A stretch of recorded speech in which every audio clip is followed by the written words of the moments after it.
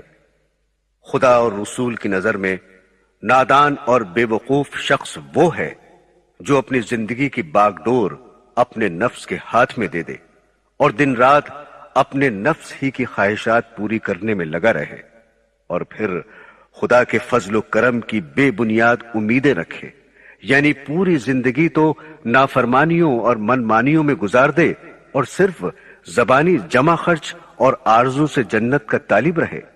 ایسا شخص نقصان اور خسارے میں رہنے والا ہے۔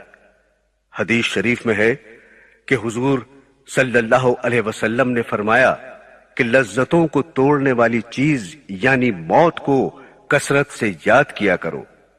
موت کو یاد رکھنے سے انسان کی امیدیں کم ہو جاتی ہیں اور نفس کم ہو جاتا ہے۔ موت کی تیاری رکھنے کی وجہ سے اس دنیا فانی سے بے رغبتی اور دوری ہونے لگتی ہے۔ موت کی یاد آدمی کو مال کی زیادتی، حرص و طمع اور لالچ سے بھی روکنے والی ہے، کیونکہ آدمی ظلم و ستم، کم تول، جھوٹ بول اور دھوکے فریب کر کے اپنے سر گناہوں کے گٹھر خزانے جمع کر کے اور وارثوں کے حوالے کر کے دنیا سے خالی چلا جاتا ہے اور پچھلوں کے منہ میں ناجائز لقمہ دے جاتا ہے جو بعد میں ان کے لیے وبال جان بن جاتا ہے۔ لیکن اگر آدمی کو موت یاد رہے تو وہ ان سب ناجائز کاموں سے بچ جاتا ہے، بلکہ اس کا مال بھی پھر آخرت میں ذخیرہ اور مددگار بن جاتا ہے۔ موت انسان کو اگر دنیا میں یاد رہے، ہر رنج و غم سے ہر وقت وہ آزاد رہے۔ موت کی یاد آدمی کو توبہ پر آمادہ کر دیتی ہے، دوسروں پر ظلم و ستم کرنے، ان کا ناجائز مال کھانے اور ان کے حقوق کی حق تلفی کرنے سے باز رکھتی ہے۔ غرض یہ کہ موت کو یاد رکھنے سے آدمی بہت سے گناہوں سے بچ جاتا ہے۔ یاد رکھنا موت کا اکسیر ہے، غم سے بچنے کی بس یہی تدبیر ہے۔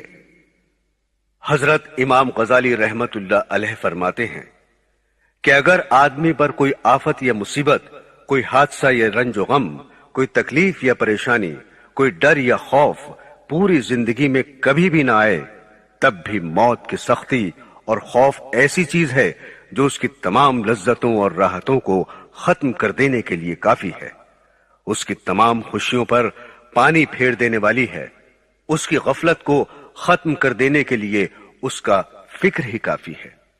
موت اتنی سخت وبا اور مصیبت ہے کہ آدمی کو ہر وقت اس کی فکر اور تیاری میں مشغول رہنا چاہیے، پھر بھی اس کا وقت معلوم نہیں کہ کب آ کر پکڑ لے۔ لیکن آج آدمی کی حالت یہ ہے کہ ہر وقت دنیا کمانے، کھانے پینے، اس کا ساز و سامان اکٹھا کرنے اور رنگ رلیاں منانے میں مشغول ہے۔ دن رات، صبح شام دولت جمع کرنے، محل بنانے اور گھر بسانے کی فکر میں لگا ہوا ہے۔ آسمان پر اس کی گرفتاری کے وارنٹ جاری ہو چکے ہیں اور اس کی موت کا حکم جاری ہو چکا ہے، جس میں نہ کسی کی سفارش چل سکتی ہے، نہ ہی کوئی اپیل کی جا سکتی ہے اور نہ ہی منٹ دو منٹ کی اس کو مہلت مل سکتی ہے۔ جب بھی کسی پر موت کا وقت آیا تو اس کو کچھ کہنے سننے کی مہلت ہی نہیں مل سکی۔ کلام کیا کہ زبان تک منہ میں ہل نہ سکی، پلک جھپکنے کی مہلت بھی ان کو مل نہ سکی۔ پھر بھی یہ کس قدر دھوکے میں پڑا ہوا ہے، دنیا کی دلدل میں پھنسا ہوا ہے، محل مکان بنا رہا ہے، باغ لگا رہا ہے، زمین خرید رہا ہے، فیکٹری لگانے کی فکر میں ہے، غرض دن رات انہی باتوں کے خیال و فکر میں ہے اور رات کو بھی یہی خواب دیکھتا ہے، لیکن موت کو کبھی بھولے سے یاد نہیں کرتا۔ اس کا نام زندوں کی فہرست سے کٹ کر مردوں کی فہرست میں آ چکا ہے، بازار میں اس کا کفن تک بھی آ چکا ہے، مگر افسوس کہ اس کو کچھ ہوش ہی نہیں۔ موت ایسی چیز ہے کہ جس کے آنے کا کوئی وقت مقرر نہیں اور نہ ہی کسی کو یہ پتا ہے کہ وہ کب آ پکڑے۔ پھر یہ کتنی حیرانی کی بات ہے کہ آدمی سب کچھ جانتا ہوا بھی انجان بن جائے اور اس کو بھولا رہے، دنیا کی لذتوں اور غفلتوں میں پڑا رہے۔ اگر اس کو یہ پتا چل جائے کہ کوئی سپاہی یا پولیس اس کی تلاش میں ہے جو اس کے جرم کی وجہ سے اس کو سزا دے گا تو سب لذت و آرام خاک میں مل جائے گا، یا اس کو صرف اتنا ہی پتا چل جائے کہ اس کی گرفتاری کے وارنٹ جاری ہو چکے ہیں، بس اتنا سنتے ہی ہوش اڑ جائیں گے، نیند تک حرام ہو جائے گی، لذت و آرام کیسا۔ میرے دینی بھائیوں اور پیاری بہنوں، حضور نبی کریم صلی اللہ علیہ وسلم نے حضرت فاطمہ رضی اللہ تعالیٰ عنہ سے فرمایا کہ اے میری بیٹی، تو نیک عمل کر اور اس خیال میں نہ رہنا کہ میں محمد صلی اللہ علیہ وسلم کی بیٹی ہوں اور بخشی جاؤں گی۔ حضرات دیکھیے کس قدر غور کرنے کا مقام ہے۔ جو لوگ یہ کہہ کر جان چھوڑا لیتے ہیں یا پھر یہ سمجھتے ہیں کہ ہم تو فلاں پیر صاحب یا فلاں مولوی صاحب کا پلہ پکڑ کر جنت میں چلے جائیں گے، وہ کس قدر اپنے آپ کو دھوکہ دے رہے ہیں اور نفس و شیطان کے کہنے پر اپنی زندگی برباد کر رہے ہیں۔ عزیزو، اب بھی وقت ہے، قبر کا عذاب بہت دردناک ہے۔ موت ایسی چیز ہے کہ جس کے آنے کا کوئی وقت مقرر نہیں۔ موت بہت تیز رفتاری سے ہماری طرف بڑھ رہی ہے۔ خدا را آخرت کی فکر کرو اور عذاب قبر سے پناہ مانگو۔ آگاہ اپنی موت سے کوئی بشر نہیں، سامان 100 برس کا ہے، پل کی خبر نہیں۔ حضرات، حضرت فاطمہ زہرا رضی اللہ تعالیٰ عنہ کی وفات کے بعد جب رات کو ان کا جنازہ قبر میں اتارا گیا تو حضرت ابو ذر غفاری رضی اللہ تعالیٰ عنہما نے اپنے جوش غم میں قبر سے خطاب کر کے فرمایا کہ اے قبر، کیا تجھے کچھ خبر بھی ہے کہ ہم کس کا جنازہ لے کر آئے ہیں؟ یہ بیٹی ہیں رسول اللہ صلی اللہ علیہ وسلم کی، یہ بیوی ہیں حضرت علی کرم اللہ وجہ کی، یہ والدہ ہیں حضرت امام حسین اور حسن رضی اللہ تعالی عنہما کی، اور یہ فاطمہ زہرا ہیں جنت کی عورتوں کی سردار۔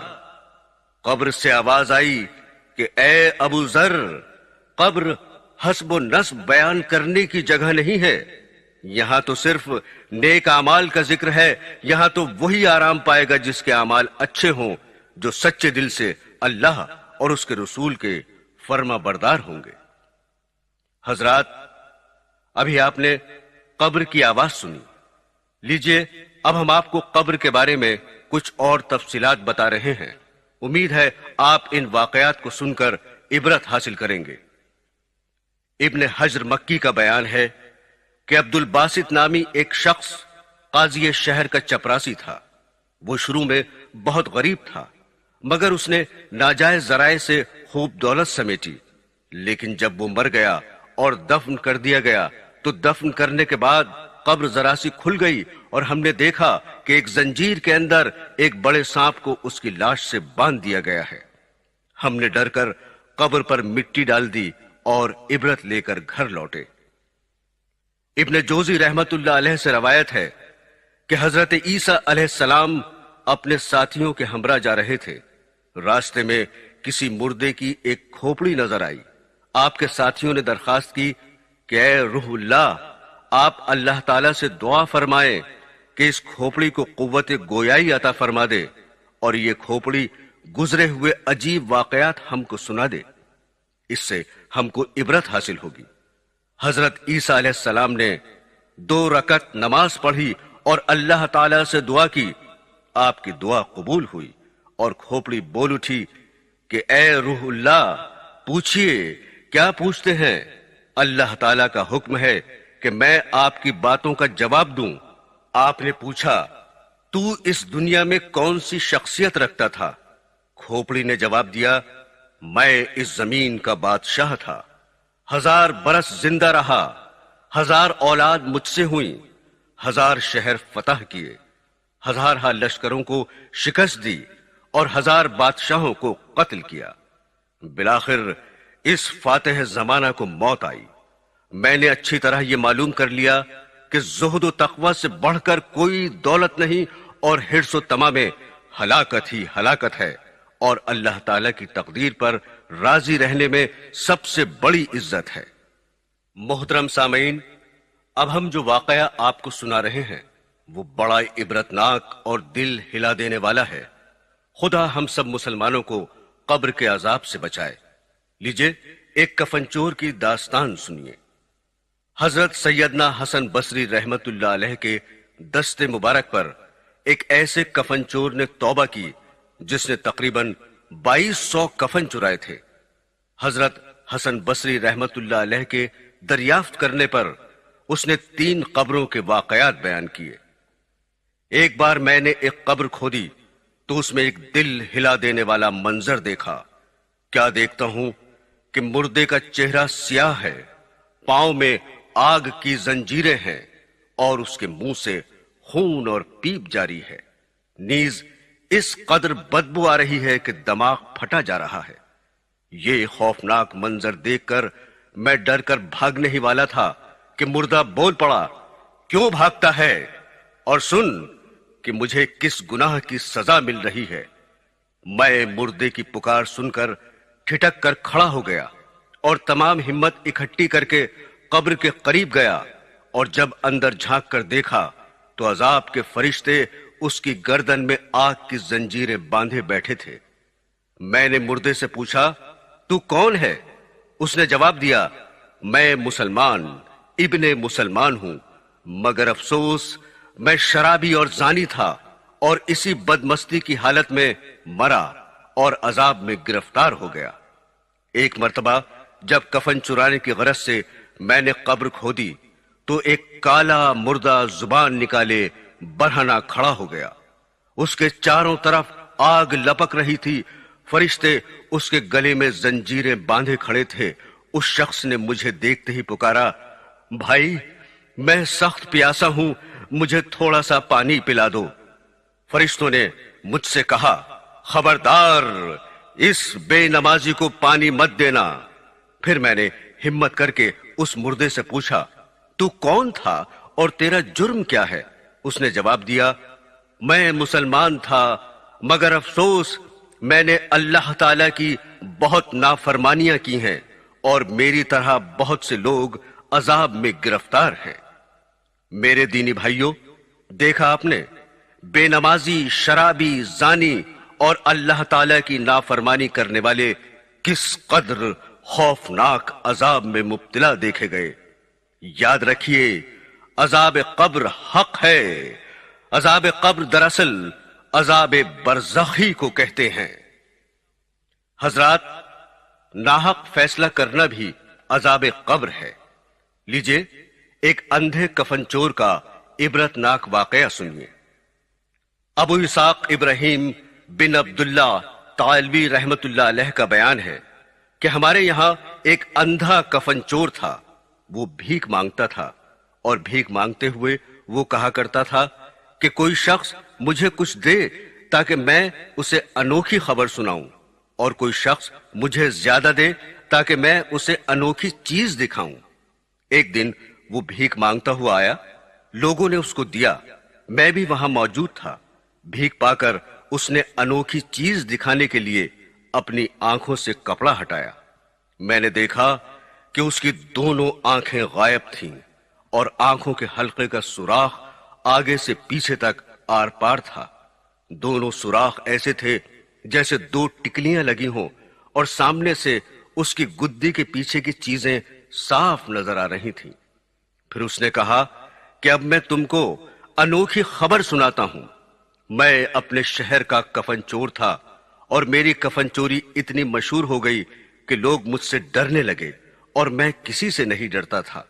میرے شہر کا قاضی بیمار ہو گیا اور اس کی بیماری سے بچنے کی کوئی امید نہ رہی، تو اس نے مجھے بلایا اور کہا، میں اپنی قبر میں بے عزتی 100 اشرفیوں کے عوض میں تجھ سے خریدتا ہوں۔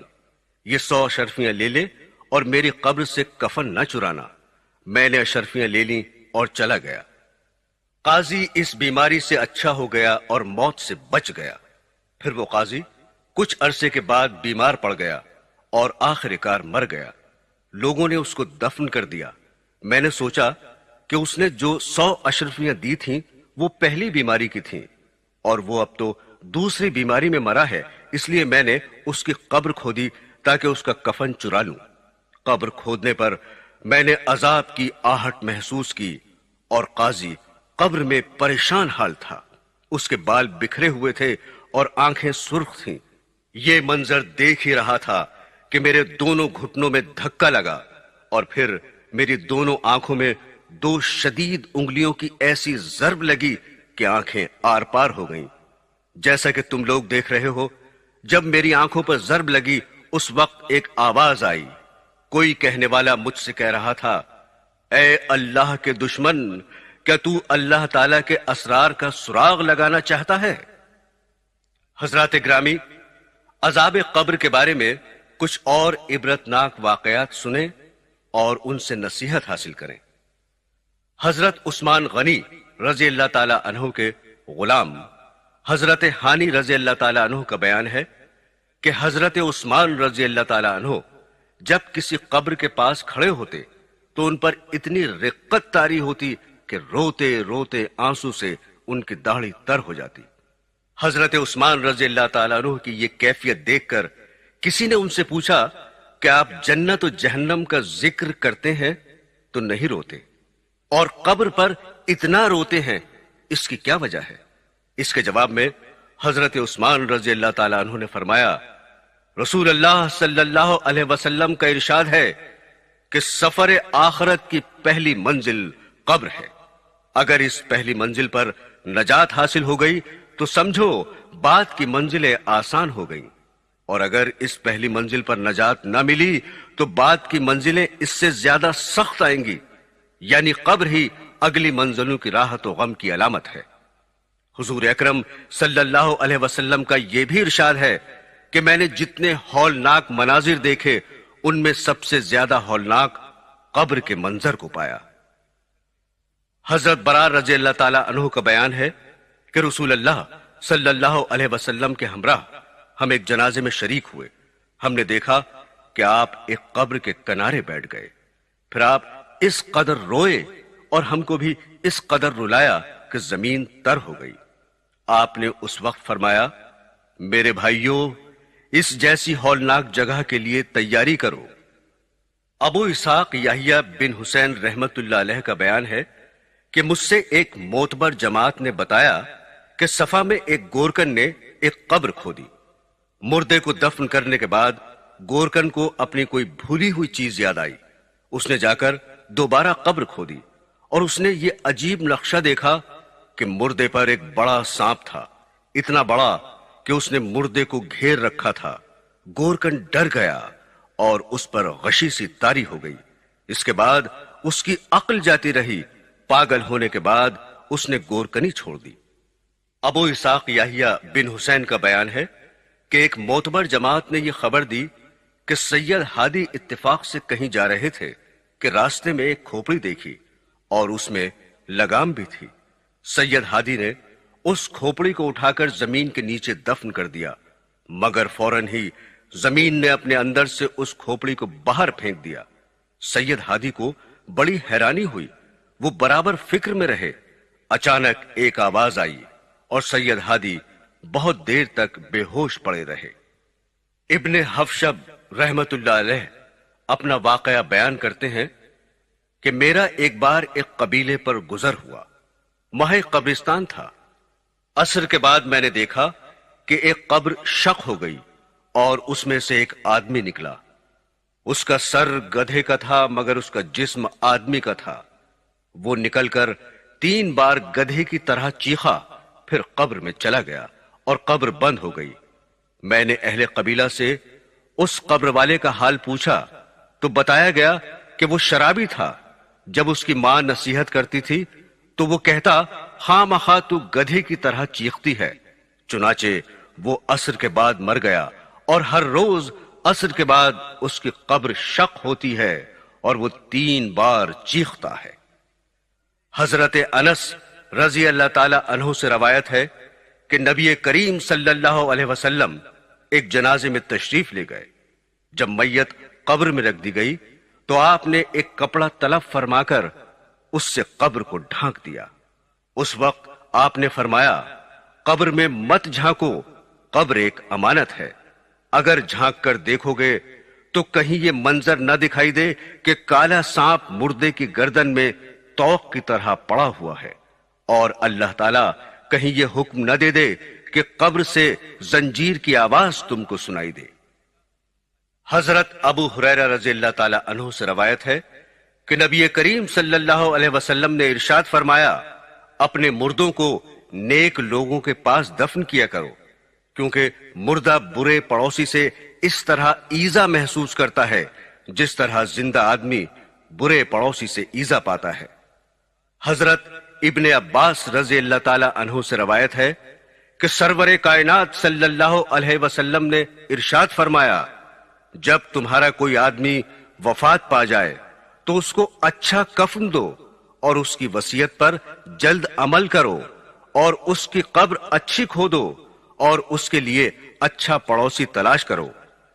صحابہ نے عرض کیا، اے اللہ کے رسول، کیا نیک پڑوسی اس کو آخرت میں کچھ فائدہ پہنچا سکتا ہے؟ حضور نے ارشاد فرمایا، کیا دنیا میں نیک پڑوسی سے کچھ فائدہ ہوتا ہے؟ صحابہ نے عرض کیا، ہاں۔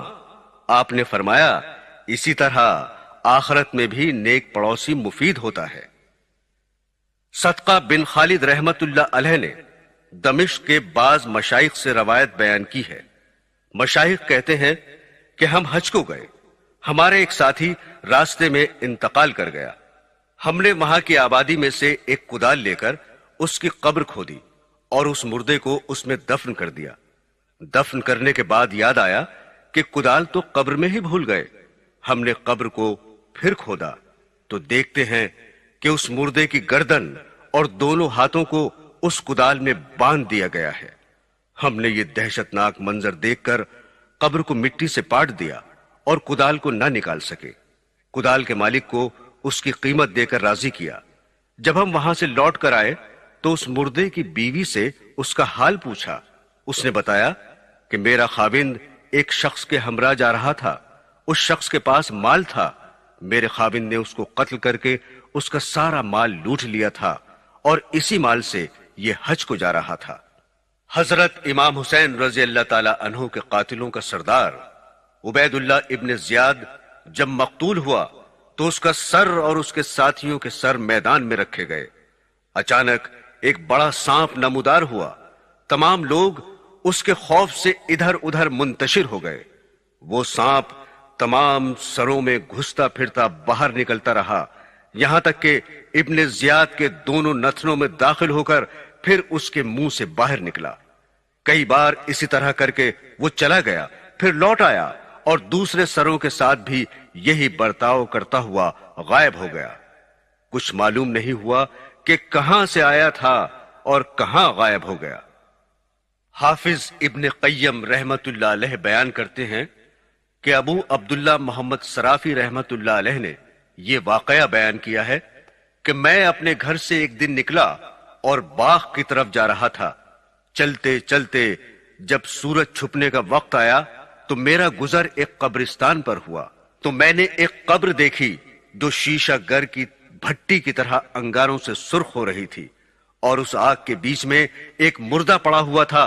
تو میں نے وہاں کے لوگوں سے قبر والے کا حال دریافت کیا تو لوگوں نے بتایا کہ وہ چنگی وصول کیا کرتا تھا، آج ہی لوگوں نے اس کو دفن کیا ہے۔ ایک حدیث میں منقول ہے کہ ایک جوان آدمی نہایت غمگین خلیفہ عبد الملک کے پاس آیا۔ عبد الملک نے اس کے رنج و غم کی وجہ پوچھی تو اس غمزدہ نے کہا، میں اپنے گناہ کے سبب سے غمگین ہوں۔ عبد الملک نے کہا کہ تیرا گناہ آسمان و زمین سے تو بڑا نہیں۔ اس نے کہا کہ اس سے بھی بڑا ہے۔ پھر عبد الملک نے پوچھا کہ تیرا گناہ بڑا ہے یا اللہ تعالی کی رحمت؟ اس پر اس نوجوان نے خاموشی اختیار کی۔ پھر عبد الملک نے اس سے پوچھا، تیرا کون سا گناہ ہے؟ اس کے بعد اس نے بتایا کہ میں کفن چور تھا، 5 قبروں کے مردوں نے مجھ کو توبہ کرنے پر مجبور کر دیا۔ میں نے ایک پہلی قبر کھودی تو اس کے مردے کو دیکھا کہ اس کا منہ قبلے کی طرف سے پھیر دیا گیا تھا اور اس کا دوسرا عذاب بھی دیا جا رہا تھا۔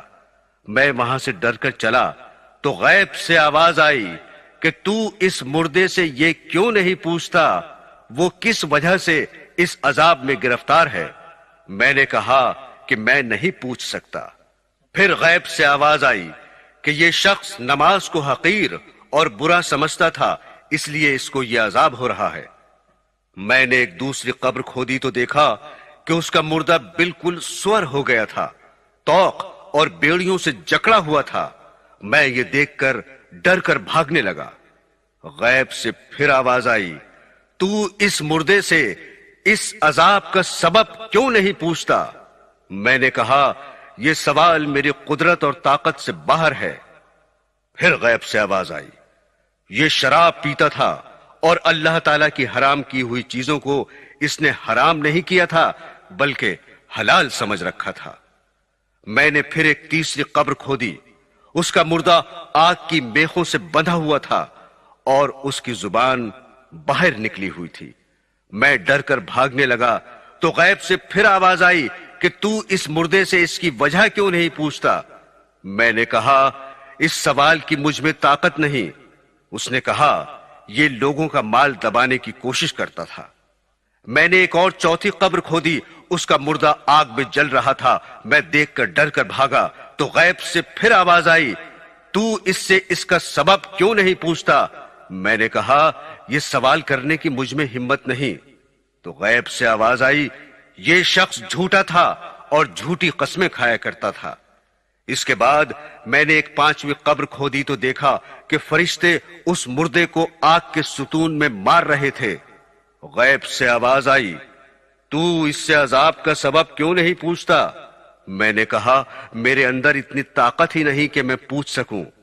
غیب سے آواز آئی، یہ ایک کھلنڈرا تھا جو شطرنج وغیرہ کھیلا کرتا تھا، حالانکہ اللہ اور اس کے رسول صلی اللہ علیہ وسلم نے اس سے منع فرمایا ہے۔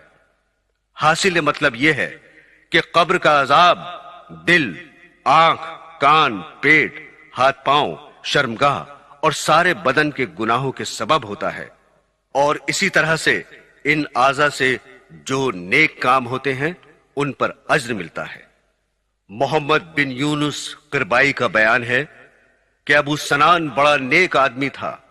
اس نے یہ واقعہ بیان کیا کہ ایک شخص کے بھائی کا انتقال ہو گیا۔ جب میں اس کے افسوس کو گیا تو اس کو بڑا رنجیدہ پایا۔ اپنے غم کی وجہ اس نے یہ بتائی کہ جب میرے بھائی کو دفن کر دیا گیا تو میں نے قبر سے ایک آواز سنی، وہ کہہ رہی تھی، آہ میرا بھائی۔ میں نے یہ سن کر قبر کھودنا شروع کر دی تو پھر دوسری آواز آئی کہ ایسا نہ کر، لہٰذا میں نے مٹی برابر کر دی۔ لیکن پھر یہ آواز آئی کہ آہ میرا بھائی۔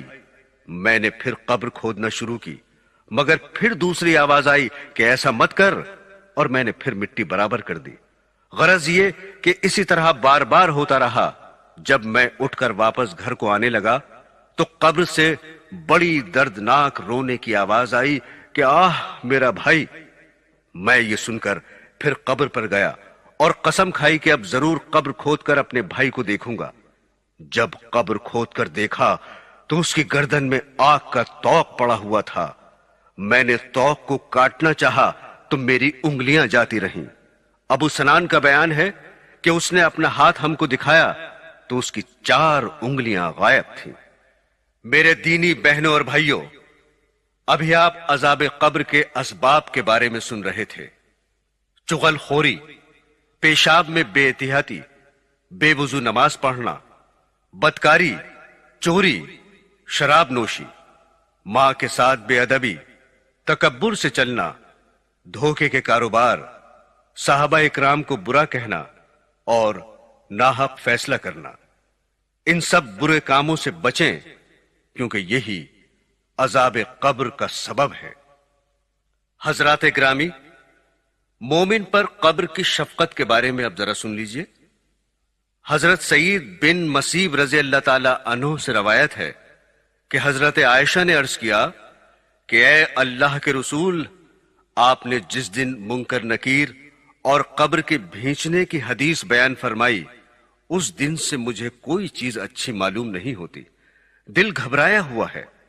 آپ نے فرمایا، اے عائشہ، منکر نکیر کی آوازیں باوجود کڑک کے مومن کے کانوں میں ایسی معلوم ہوں گی جیسے آنکھ میں سرما لگانے کی آواز ہوتی ہے، اور مومن کو قبر اس شفقت سے دبائے گی جیسے کوئی ماں اپنے بیٹے کے درد سر کو دور کرنے کے لیے نرم ہاتھ سے دباتی ہے۔